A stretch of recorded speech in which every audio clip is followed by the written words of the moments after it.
Okay, so here's a passage that you're working on. It's called The Structure of Dickens. I've never read this one before, so just heads up in case I sound kind of like lost. It's because I am. So let's look at the first paragraph. So what I like to do is when I read, I like to look for patterns. So I like to see basically like the structure, like how the author like laid out his passage, what he uses each paragraph for. Okay, so let's go into the first paragraph. So the first paragraph says, "There's little to say about Charles Dickens that has not been said already. His every word has been pored over by scholars and critics, and every accepted thesis has been beaten into the malleable brains of high school students, still young enough to be shaped into believing anything. They can easily explain the morals and lessons of A Tale of Two Cities and A Christmas Carol, and they can often explain the basic plots of the works, even as adults." Okay, so what you want to pay attention to is that the first paragraph says, "There's little to say about Charles Dickens that has not been said already." So the reason why that's important is because that's basically what that paragraph is about. It's basically saying everything's been said, everything's been done about Charles Dickens, basically like there's nothing else, there's nothing new that can come to it kind of thing is what he's kind of giving the vibe of. So moving on to the second paragraph, let's see. It says, "The result is that Dickens tends to seem simplistic to adults, and adult readers, meaning only those adults who do still actually read books, tend to gravitate toward more challenging pieces of literature. They will no more pick up Dickens than a high school algebra textbook. After all, if the works have been fully analyzed and are digestible by even the dumbest teenager, then why bother reading them?" So the way that this one is related to the previous one is basically telling us the effect. So the first paragraph was telling us, kind of like everybody reads it. And then the second one's telling us this is what happens because everybody reads it. Basically, nobody thinks that, his books are worthy of reading because it's like they're so overrated. Everybody knows everything there is to know about it. So that's important there.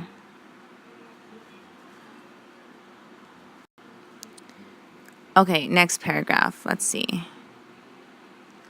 So the next paragraph says, "This fallacious belief is especially held by aspiring authors." Fallacious, I'm not sure if you know what that means, but fallacy is basically like a fault in like an error in reasoning or something, like basically like a misconception kind of, or kind of like a mistake. So this fallacious belief is especially held by aspiring authors. In my writing seminars, I see the eye rolls of students when I tell them to pick up a Dickens novel sometime and really read it, not just casually, but with a critical lens. They snicker to themselves and continue to read their challenging works. In their minds, reading Dickens would be like a concert pianist examining Mary Had a Little Lamb. It is something beneath them, but the truth is that Dickens has been oversimplified despite writing subtly complex works. And besides, a good writer is foremost a good reader, and a good reader can analyze even the worst book. Okay, so here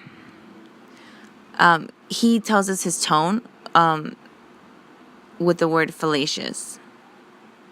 So basically, he's basically saying that, yeah, people do think that he's overly simplistic and stuff, but he's saying that that's wrong. Like that's not his opinion. He believes otherwise. So let's see. So right here where it says, in their minds, reading Dickens would be like a concert pianist. Okay. So he's basically saying,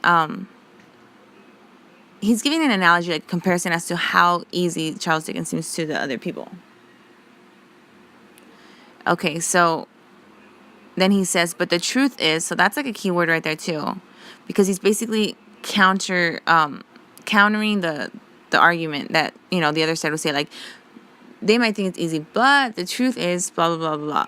So that's going to be important too. Let's do that one in purple too.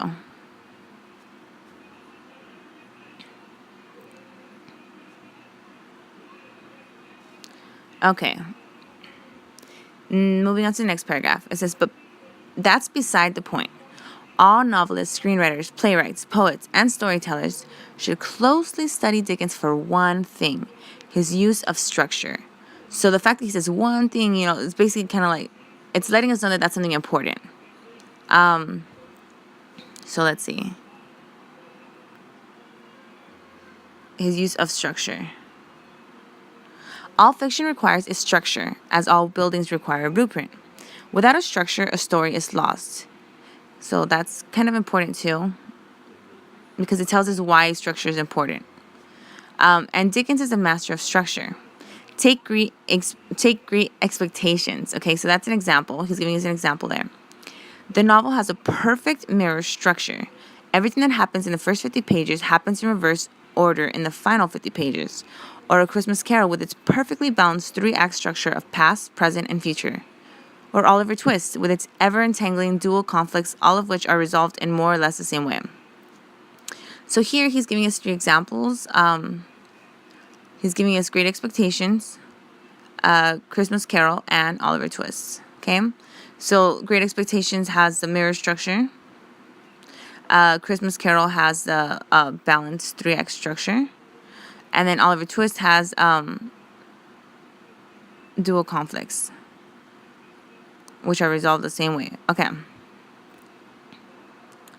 Dickens was a writer who understood that anything a novel might say or do cannot be said or done without a proper structure.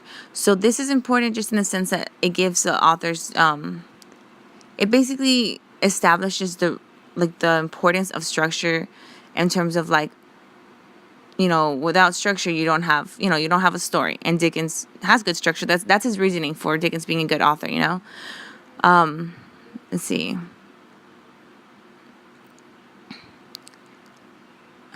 Anything a novel might say or do cannot be said or done without proper structure. This is excellent advice for all storytellers. Without a frame to support the story will simply float in all directions, and something that floats never touches down to connect with the reader. That's actually a good way to end it. So, here he's just supporting what he said earlier about the structure being important. Okay? So now, looking at that, let's take a look at some of the questions.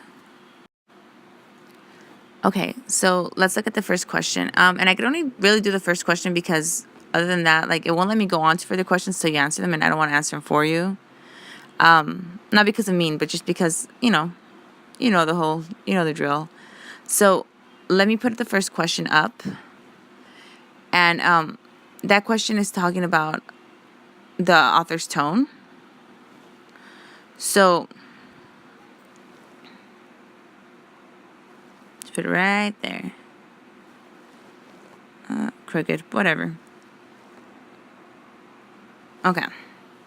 So it says the author's description of high school students in paragraph 1 suggests that the author believes high school students are impressionable, unintelligent, eager, or stubborn. So if, you end up highlighting, it's going to highlight paragraph 1 like this. Okay, so it ends up being highlighted like this.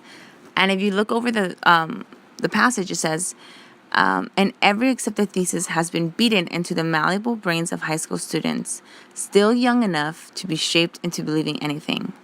Well, I'm not sure if you know what a mallet is, but that should kind of give you an idea of what he's talking about, what he's comparing the students to. Now, a mallet is actually one of these guys right here that you see on the screen. It's like a little hammer guy. I'll put him on the side, actually. I don't want him to get in the way of the passage. But yeah, it's one of those. So basically saying that if their brain can be malleted, if their brains are malleable, that means it could be molded. They're still, it's still easy to influence them. So what is he saying about the students? So if you look back at the questions, our options are impressionable, unintelligent, eager, and stubborn. Well, first of all, they're probably not eager to read Charles Dickens to begin with. Stubborn, I don't even know if that's relevant. Stubborn, they don't want to do something or they do.